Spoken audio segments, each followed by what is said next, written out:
What is going on, y'all? It is your girl Biola iyaKIN here with a new YouTube video.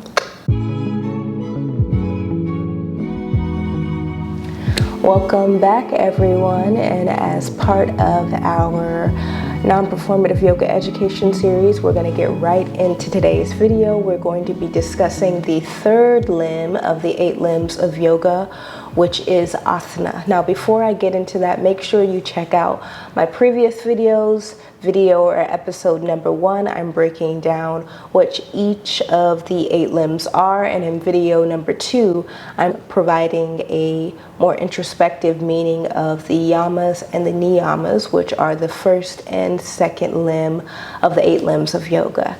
Now, when you think about the third limb of yoga, asana, basically it just translates to the physical postures that we do within our body. This video is going to be really short and sweet because ultimately the real meaning, and historically the only meaning attached within asana, within yogic philosophy, is simply to prepare the body for meditation. The only asana pose that existed when yoga was first created in Indian traditions was just what I'm doing right now, which is seated sukhasana. That was the only asana position. Now, the postures or the poses that were configured or created over time that we might be more familiar with now were also created to prepare the body for meditation. That was the gist of it. We wanted to just focus on tempering the nervous system, expanding the nadis or lines of energy in the body so that we could settle comfortably in a seated position and stretch the limbs, expand and extend the limbs so that sitting for a long period of time in meditation would be a little bit more comfortable. To this day, that's still what it's about. That's still its importance. Ultimately, what we see now in a lot of Western fitness or in commercial yoga, we see the asana being perpetuated as the only limb of yoga or what yoga is all about.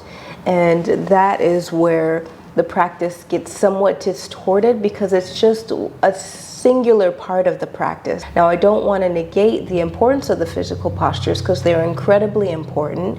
They offer so much space for us to regulate our physical and emotional body, to expand and open up the body and notice where we're constricted, where we're limited, to create more space for optimal movement. But ultimately, those benefits are still preparing us to travel into this subconscious mind and the energy and the soul bodies. That is what the practice of asana is cultivating for us. If this video resonated for you, go ahead and give it a thumbs up. Give it that like, y'all.